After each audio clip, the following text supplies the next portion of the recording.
آج کی ویڈیو میں ہم آپ کو بتائیں گے کہ کیا نیل آرمسٹرانگ نے واقعی چاند پر اذان کی آواز سنی تھی یا یہ صرف مولوی صاحب کی ایک کہانی تھی۔ اس واقعے کا پس منظر بھی آپ کو بتائیں گے کہ آخر اس واقعے کی شروعات کیسے ہوئی، جب مصر سے شروع ہونے والی کہانی پوری اسلامی دنیا میں پھیل گئی اور ہر ممبر پر یہ کہانی سنائی جانے لگی۔ اس کہانی کا اینڈ کیا ہوا؟ مولانا وحید الدین نے نیل آرمسٹرانگ کو ایک خط لکھ کر وضاحت طلب کی۔ آرمسٹرانگ نے اس کا کیا جواب دیا؟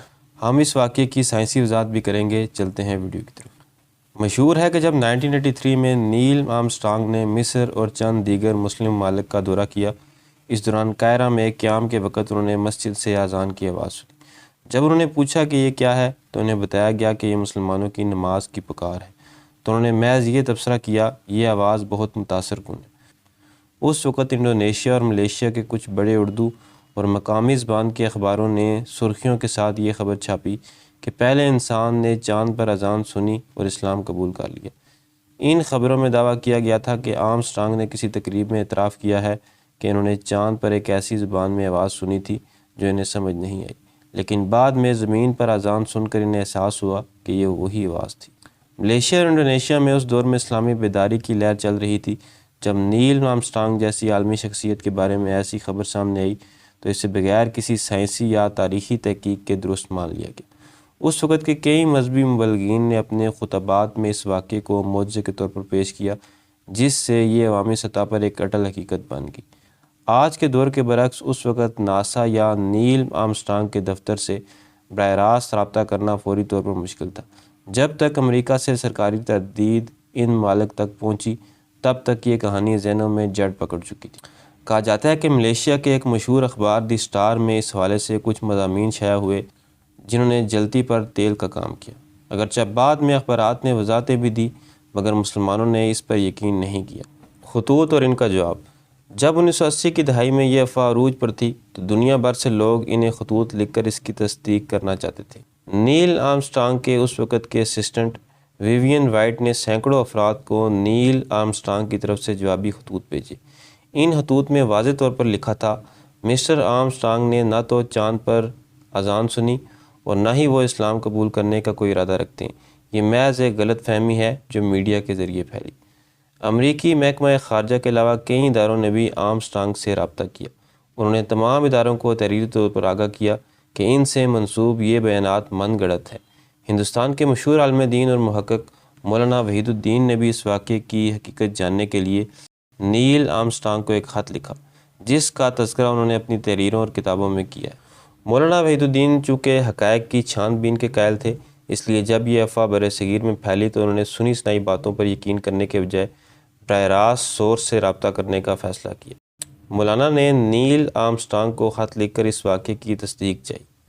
جواب میں نیل آرمسٹرانگ کے دفتر سے خط موصول ہوا جس میں نہایت واضح الفاظ میں اس واقعے کی تردید کی گئی تھی۔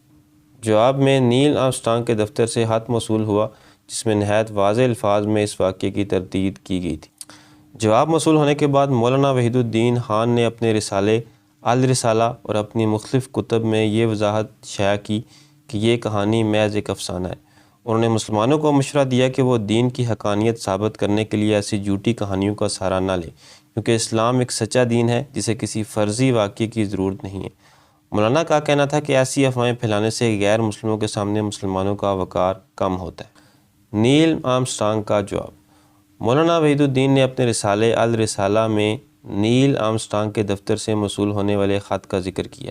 اگرچہ اصل خط انگریزی میں تھا، لیکن مولانا نے اس کا جو مفہوم و ترجمہ پیش کیا ہے، اس کا متن کچھ اس طرح: جناب عالی، مسٹر نیل آرمسٹرانگ کو آپ کا خط موصول ہوا ہے جس میں آپ نے ان کے اسلام قبول کرنے کی خبروں کے بارے میں دریافت کیا ہے۔ اس سلسلے میں مسٹر آرمسٹرانگ کی طرف سے آپ کو یہ بتانا چاہتا ہوں کہ ان کے اسلام قبول کرنے کے بارے میں جو خبریں گردش کر رہی ہیں وہ بالکل بے بنیاد ہیں۔ انہوں نے نہ تو چاند پر اذان کی کوئی آواز سنی ہے اور نہ ہی انہوں نے اپنا مذہب تبدیل کیا۔ ان سے منسوب یہ تمام دعوے سراسر غلط ہیں۔ انہوں نے اس خط میں یہ بھی کہا کہ میں کبھی مصر میں گیا ہی نہیں۔ مخلص، نیل آرمسٹرانگ کے سیکرٹری کی جانب سے۔ خط میں کسی قسم کا ابہام نہیں چھوڑا گیا تھا اور واضح کیا گیا تھا کہ یہ محض ایک افواہ ہے۔ اس خط کو شائع کرتے ہوئے مولانا وحید الدین نے لکھا، اسلام کی صداقت کے لیے کسی نیل آرمسٹرانگ کے گواہ بننے کی ضرورت نہیں، ہمیں خوابوں اور افسانوں کی دنیا سے نکل کر حقائق کی دنیا میں رہنا چاہیے۔ چاند پر آواز کو ایک جگہ سے دوسری جگہ سفر کرنے کے لیے کسی میڈیم کی ضرورت ہوتی ہے، جیسے ہوا، پانی یا کوئی ٹھوس چیز۔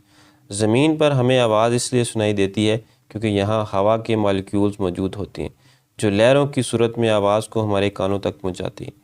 چاند پر ایٹماسفیئر نہیں ہے، وہاں مکمل طور پر ویکیوم ہے، اس لیے وہاں آواز کی لہریں سفر نہیں کر سکتی۔ آپ کے ذہن میں سوال آ سکتا ہے کہ پھر نیل آرمسٹرانگ اور دیگر خلا بازوں نے ایک دوسرے سے بات کیسے کی؟